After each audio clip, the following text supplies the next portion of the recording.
The sheer level of black excellence at this World Cup. And black people, we are no longer referring to ourselves as minorities. I've been to most continents on this planet, and we are on every corner of the earth. There is nothing minor about black people. So from now on, you need to refer to yourself as the global majority, because that's what you are. And when people say minority, you need to correct them. You mean global majority? Global majority? Say it with me, global majority. If you ever thought you were a minority, just watch the World Cup. It don't matter what team you watch, you finna watch black excellence. Because apparently, we're the global majority. Hi, I'm Kylie, and white conservatives are terrified of POC outnumbering us. There's a lot of historical facts now that I believe in time, early in time, even the beginning of slaves, even the beginning of black was the one that was running the show throughout the whole world.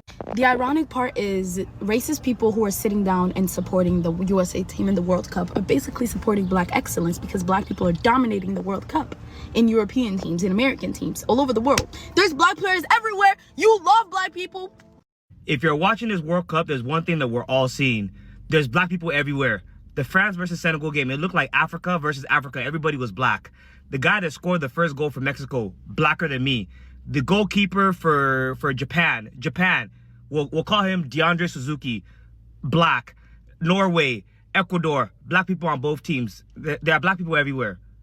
If you ever want to know what the world would look like if black people were allowed to govern, police, educate, finance, build, restore, our own community. It is ours. No outside interference. Why does soccer look so much more black than people expect? People look at European teams and wonder why a country that's mostly white is represented by so many black players. Okay, Europeans, I have a question for you as an American who just got into soccer because of the World Cup and all this stuff going on. Why is it that your sports teams are so dominated by black people? Like people of color, like mostly black people. Because I'm looking at the France soccer team and I'm like, there's not one white person in there. Like, I don't see any white people. There's only people of color. And I see a bunch of black guys and like 2 guys that look Arab. Like, they don't even look white. And it's so interesting to me because France doesn't even have that many black people. Like, I know that France is known for having a lot of black people, but it doesn't have the amount of black people to the point where it's like they're dominating every sport over there. And the same goes for other European countries. And so it's just very interesting to me. Like, I'm not even trying to say this as like a sneak diss towards the white people. I'm just genuinely curious. What's up, guys? Welcome back to the channel, guys. In today's episode, actually, if you heard about World Cup, black people been doing good, and of course we know some people, they are not happy with that. They've been proven, or they can see that they really need black people power. It's proven, guys. Everyone can see that, and we all know like there are people who are not happy, who are not sleeping well because of all this. So guys, we are going actually to see how people are reacting on this World Cup that's going on, where black people are performing better than ever, guys. Let's dive in. The credit belongs to the owner of the videos. I'll be back with more commentary. If you ever thought you were a minority, just watch the World Cup. It don't matter what team you watch, you finna watch black excellence. Because apparently, we're the global majority. Okay, I was watching Switzerland. I said, how'd they get all those black players? They didn't even colonize anybody. That's just where the colonizers parked their money. But then I watched Qatar get washed by Canada. Most of Canada's team was black. I know I ain't the only one. I said, how many people did Harriet Tubman take up there? But then I looked again, and half of Qatar's team was black. Apparently gold ain't the only thing that the UAE and Qatar are taking from Sudan. Too much? Sorry, there are a lot of Afro-Qataris there because of the East African slave trade from the 17th to the 19th centuries. Back to the World Cup. In typical colonial fashion, the players are black, but the coaches are white. Even the African teams, South Africa, Congo, Ghana. White people get so uncomfortable when we're in charge. That's why the FBI had an entire room for the city of Compton when it became the first city west of the Mississippi with a black mayor. It's also the reason that the CIA assassinated Patrice Lumumba, the leader of Congo, staged a coup d'etat of Kwame Nkrumah in Ghana, and provided intelligence that led to the jailing of Nelson Mandela in South Africa. Too much. For some reason, the West believes that the people who built their empires need overseers. That's the only reason I feel some type of way about the white coaches. I think this is the perfect moment to say, this is the real map of the world. This is the size of Africa. This is the map that the African Union is finally campaigning for. The one with the real measurements. Because in European maps, Greenland and Africa are the same size. But Africa is 14 times larger in real life. Look, we have never been a minority. There is nothing about us that is small. We are the cradle of civilization. And look at him. My brother. Do your thing, boy. Do your thing. But why everybody on Ecuador's team, they like dark like me. Like Ecuador is South America, right? I'm guessing like a Spanish or a Latino country. Everybody on their team is my skin color or darker.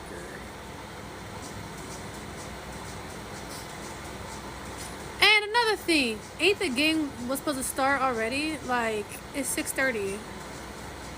What's the deal? But no, for real though.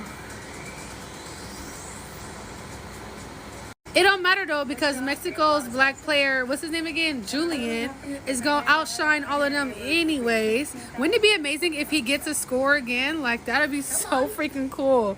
Like, I like him. Not like. Can we talk about the sheer level of black excellence at this World Cup? It started 2 weeks ago when Julian Quiones of Mexico scored the first goal of the World Cup. Quiones, originally from Colombia.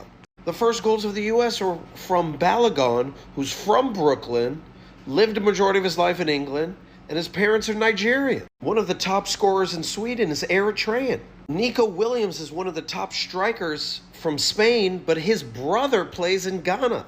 All the goals scored by the Dutch team this World Cup has come from black players. The Dutch team actually has 14 players of African descent on their team. I've been to the Netherlands. I don't think I met 14 black people the entire time I was there. Heck, even the Japanese goalie, he's from New Jersey. And if we're talking about the most talented team in the World Cup, who used to be referred to back in 2018 as the last African team, why were they referred to as that? Because look at their team. All of their best players are black, of African descent. But besides the individual black excellence, let's talk about the teams. The Cape Verde goalkeeper had 27 shots on goal by Spain, and still they tied them. One of the biggest upsets of the entire tournament. Now this goalie's amassed 15 million followers on social media. Now Cape Verde, one of the smallest countries in the World Cup, just qualified for the round of 32. DR Congo had already won the World Cup for the most stylish team, and then they went on the pitch and tied Portugal. They may still qualify for the round of 32. Ghana tied England, and frankly probably won that game if it wasn't for that shady call. Haiti scored their first goal in 52 years. Even the small Caribbean nation of Curacao got its first goal and first point ever in the World Cup. 10 African nations made the World Cup, and potentially 7 of them may qualify for the round of 32. Why is the U.S. roster so good this year? Half of the team is black. The media is going to focus a ton on the popular players like Messi and Ronaldo and Pulisic. But if you want to know why this World Cup is so awesome, it is because of the black excellence that is showing up at every game. Black players don't have the concentration to last 60 to 80 minutes. We know these kinds of teams, they lose their tactical structure towards the end of the match. Wait a minute, isn't this France? And wait a minute, isn't this Spain?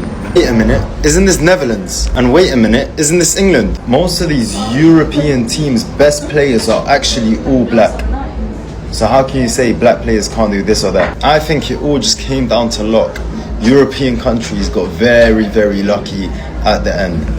Black players don't have the concentration to last 60 to 80 minutes. We know these kinds of teams, they lose their tactical structure towards the end of the match. Wait a minute, isn't this France? And wait a minute, isn't this Spain? Wait a minute, isn't this Netherlands? And wait a minute, isn't this England? Most of these European teams' best players are actually all black. So how can you say black players can't do this or that? I think it all just came down to luck. European countries got very, very lucky at the end. Black players don't have the concentration to last 60 to 80 minutes. We know these kinds of teams, they lose their tactical structure towards the end of the match. Wait a minute, isn't this France? And wait a minute, isn't this Spain? Wait a minute, isn't this Netherlands? And wait a minute, isn't this England? Most of these European teams' best players are actually all black. So how can you say black players can't do this or that? I think it all just came down to luck. European countries got very, very lucky at We say like, this is the power of black people. I really believe like black people can do like crazy things, like more, if they give an opportunity. Of course, that's why many people are against them. They don't want to try. They don't want them to thrive because they know what they can do. They know what they're capable of. So of course, when people always fight you and try to put you down, it's because they know you are more powerful, you're more strong, you're more smart. Because trust me, you can see like from nowhere, they don't want them to take over the world. They don't want them to be the best. They're the best, but like even when you see black people sitting somewhere big, trust me, they work like triple for that position. It's not the same. When you go to interview, when you are elected, when you become the best doctor, the best prayer, you just suffer a lot, and there's a time where they can't deny your talent. That's when you go in. So this is the truth they don't want us to see. This is the truth they don't want to live with, because they want to feel like they're better than us. They want to feel like that. That's why they always take opportunity to make us look bad, especially hating one another. So guys, let's keep watching. As much hate as some of the African teams were getting from these European coaches in the World Cup, like, oh, the African teams are going to drag down the quality of the World Cup. These African teams have been going to town. Even if they've been getting eliminated, they're losing by a point. Like Cabo Verde, their first time ever in the World Cup, they're losing 3-2 with Argentina, number one in the entire world. Senegal lost by 1 point. Cote d'Ivoire lost by 1 goal. Like, it does, if you're going to say that these are such bad teams that shouldn't be included, then they should be getting blown out. They should be absolutely destroyed. It should be Brazil versus Germany, 7-1. Every single game should look like 7-1 if they're so terrible. And if they are only losing by 1 goal, and all of them are getting a goal, I think only one of them didn't. They're losing like 2-1, 3-2, something like that. They're all getting goals. So it's not like they're inept teams. And I think this really does show that it was the right thing to expand the tournament to allow more of these African teams access to the actual World Cup. But it also shows that they're worth it. They are actually worth it. These are world-class athletes, just like all the European teams, just like all of the American, South American, North American teams. These are world-class athletes.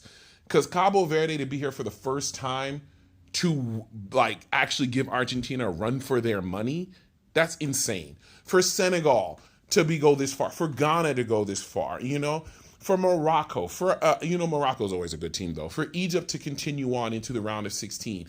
This shows that these African teams are just as good. So let's stop hating on the African teams just because they're just as talented as your teams. You just don't want the competition of competing with them. So I'm really glad that these teams are doing as well as they are. And I hope this continues. I hope they get more World Cup experience level. I hope they get to continue and qualify more often to really prove a point. So that's my soapbox for the World Cup today. Y'all have a good night. I'm fishing to watch Colombia play Ghana and see what happens here, because that Argentina game was wild. I can't believe Argentina let them get. The best part about the World Cup is finding out that we got black people in places I never would have even guessed. Yup, Represent, brother. His dad is Ghanaian. His mother is Japanese. Blasia, congrats on another victory. I'm also going for every island nation that got black people in it. Cape Verde, Molly whopped them Europeans. Curacao, every moment you are on the field, you got a supporter from Black America, and your hair is amazing. Speaking of Black America, this is the blackest American team I've ever seen us have. No wonder we the most successful. Ha! We are outside, bro. We do this sport, and this is the best World Cup I've ever seen.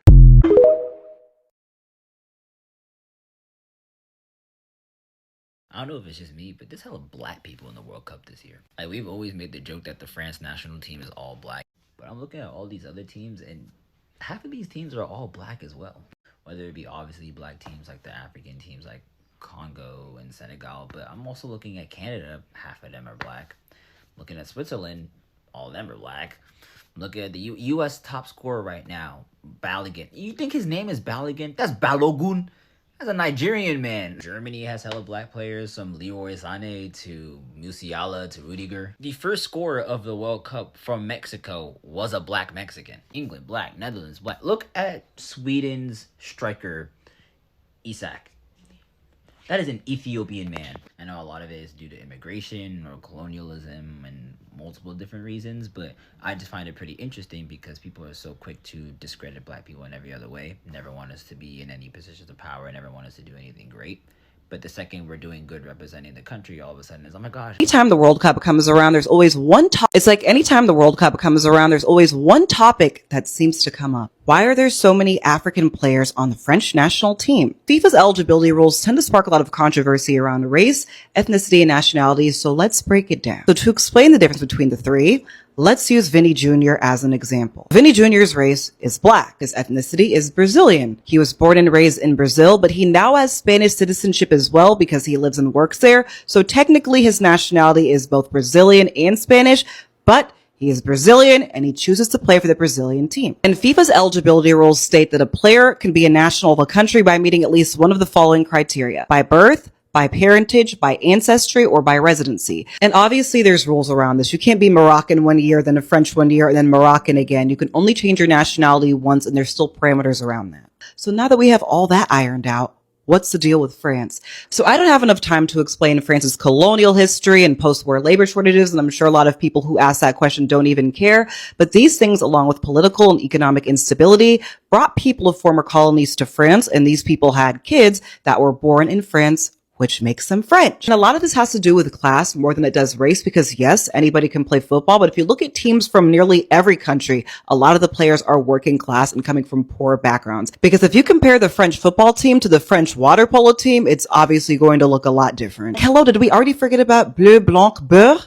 So you have to get called up to play for a team, and of course not everybody's going to get called up. There's only so many spots, especially on teams that are more competitive, like France, Spain, Brazil, or Argentina. But that's where Curacao comes in.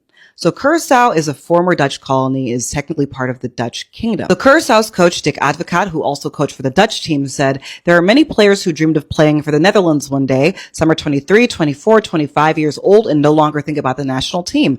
We should give them the chance. And that's why nearly every player on Curaçao's team was born in the Netherlands, but they're playing for Curacao because they qualify by ancestry or parentage. And personally, I think that's fair. And I'm sure there's lots of far-right nationalists who disagree, but that's why they're getting called up and you're watching from the pub or your couch. And now obviously things can get a little bit messy, like Nigeria accusing Congo of having ineligible dual nationality players and Malaysia allegedly forging documents for foreign-born players. But again, different story for a different time. And wait, who said that one quote? When you win, you're French, but when you lose, you're African? Somebody correct me in the comments. I know you always will. And this has also been talked about with Italy's national team as well, and people saying Mario Balotelli is not actually Italian. But the last time I checked, the last time Italy qualified for the World Cup was in 2014, and the last goal was scored by Mario Balotelli. Thank you so much for watching. I'm Fatu, and this is my series, Fast Football with Fatu. This is insane. You can see how they're winning. They are really, really doing good. And of course, like, if you want to win, you need to have black people on your team. That's the truth. So I really hope, like, many people open their eyes and see even some black people who think they don't have power. See how powerful we are. No matter how much they want us to believe otherwise, they need us. These people, they need us to do whatever they want. If you see many things that we are using every day, it's because of black people invention. So, but they don't want us to see that. They want us to believe like we are nothing. They're the one who is in charge, because they're scared like one day when we wake up, we took over everything and they will lose everything. So I really agree that without us, they will not be where they are. I really hope like every black people in the world, they open their eyes and they see the power they got and they use it for their own benefit. Because they use us and they made themselves the chief and command and something like that, which I don't like. So guys, I don't know what you think about this episode. Let me know what you think in the comments. Subscribe to the channel if it's your first time. Like, comment, and share. I will see you next one as always. Bye.